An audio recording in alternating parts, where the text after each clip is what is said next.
Welcome to Guide Lab with another guide on S7 300 PLC programming timer session. In today's guide, we will discuss extended pulse timer. To add extended pulse timer, click timer, then S_P extended pulse extended timer. Double click to add. But before this, we'll try to understand what is an extended pulse timer and how it works. For example, let's say an extended pulse timer is a box with an input, output, and a pin to define time. Input pin, output, and a time.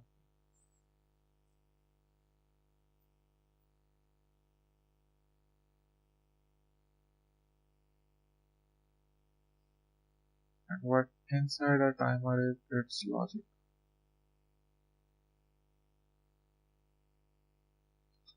Let's say you define a time of 5 seconds at the time pin.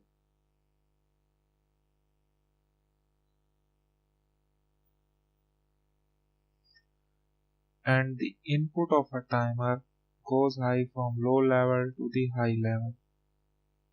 At that time, when the input of a timer goes from low level to the high time, internal logic of a timer also high the output from the low level to the high level. And wait for the time you defined at time pin, for this case 5 seconds, and after 5 seconds it automatically lower the output from high level to the low level. But it is the case also for the pulse timer. Now see what's the difference in the pulse and the extended pulse timer. Let's say a pulse appears at the input that goes from low level to the high level. Internal logic also high the output from the low level to the high level.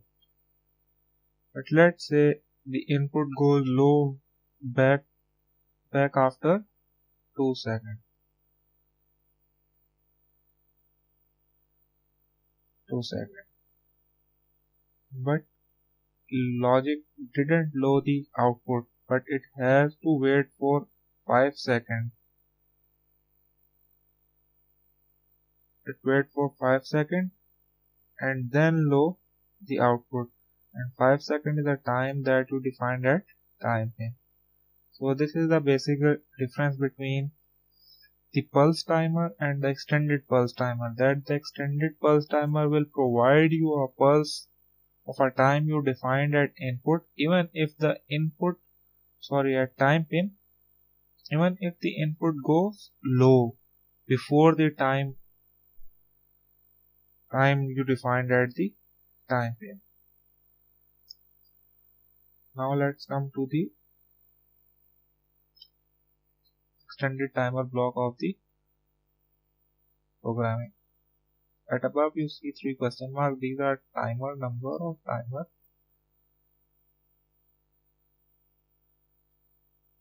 number or timer name, same as the in other timers,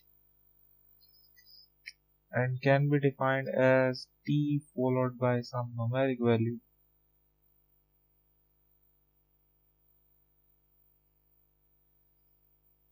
For example, T20,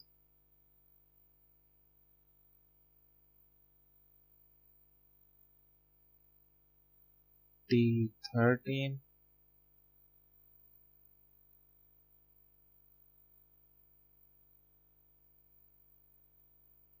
T100.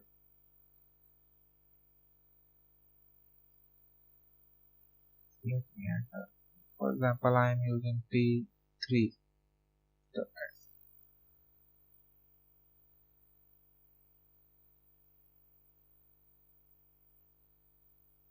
Now this S and this R. S is the set bit.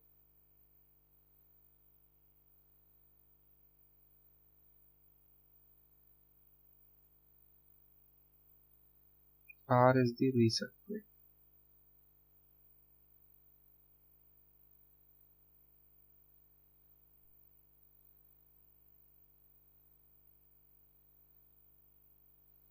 These both are of bool type, means single bit data, and can be any input bit. For example, I0.1, any memory bit, let's say 0.2, any output bit, 0.3. If S goes high, the timer starts with also the input pin, as in the block diagram. Where R is the reset bit, means it turns off or reverse back the timer to its initial state or zero state.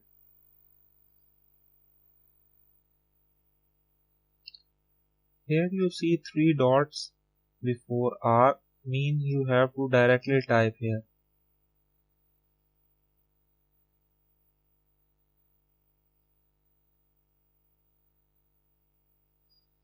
And here you see a line, mean you have to add a contact, either normally open or normally close. Normally open or normally close, up to you. Then add the name to that contact. For example, click here, add contact. I'm using normally open, I0.0, and for R directly type, let's say I0.1.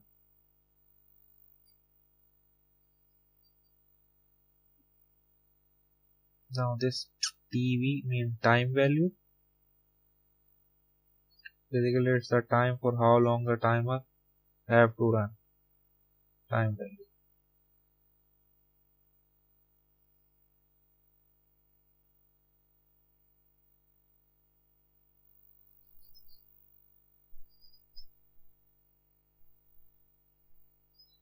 It's of word type data.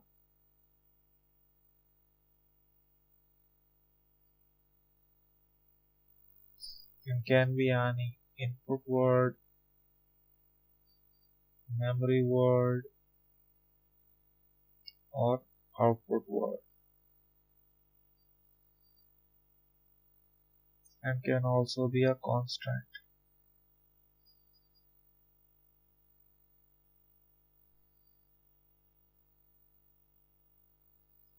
For constant we use syntax as S 5 T hash numeric value,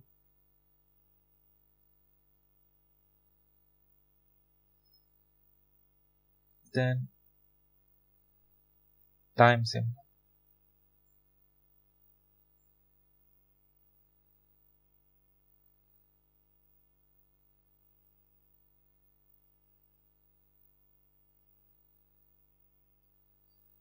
For example, if I have to define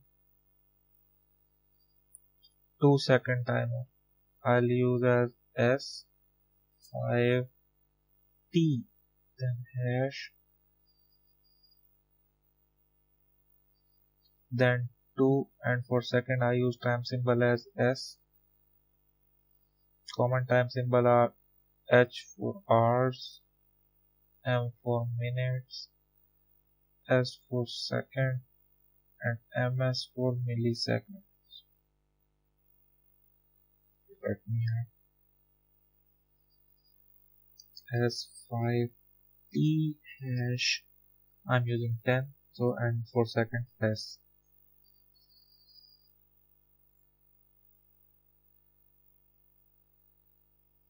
Now these two things. They both are remaining time value.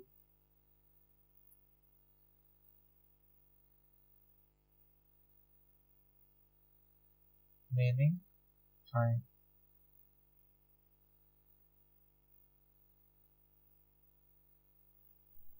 Remaining time, but their representation is different. The above one is simple binary,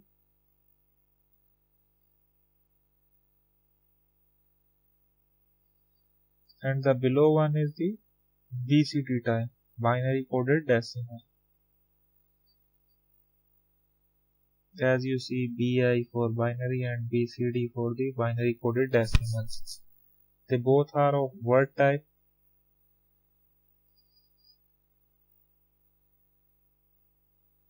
And can be any memory word, input word, or output word.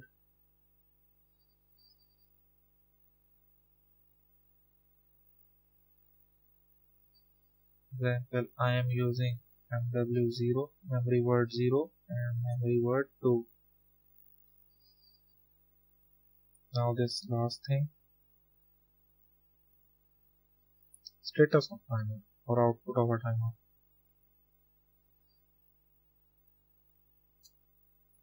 Out, and it's of bool type, means single bit, and it's the output of timer as in block diagram, and can be any input bit, output bit, or any memory bit, but mostly we use memory and output bit here. And you see the line after Q, similar for the set bit. Here you should have to add a contact first, then name that contact.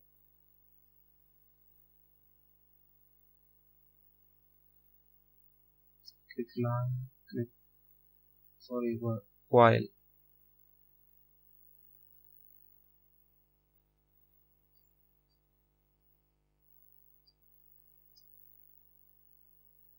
Save project, close, open simulator,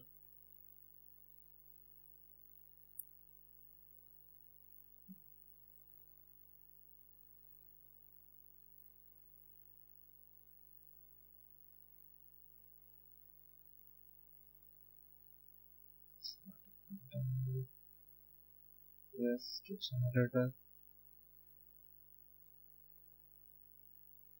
Next time, open the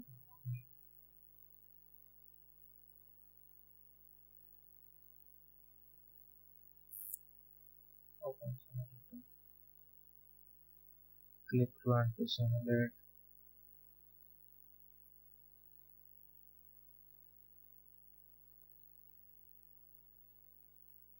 Enable mode, monitor mode, online mode enable both online and monitor mode. Now if I high I 0.0, the output go high, and as I low the input, the output remain high for 10 seconds. Again, if I left the high, it's still working. If I keep the high, it's working. Now get low. If I high and click again to low, I 0.0 is low, 0.0 is high for 10 seconds. Now high and high I 0.1, and instantly low the timer to 0 state. Thank you. Subscribe for more.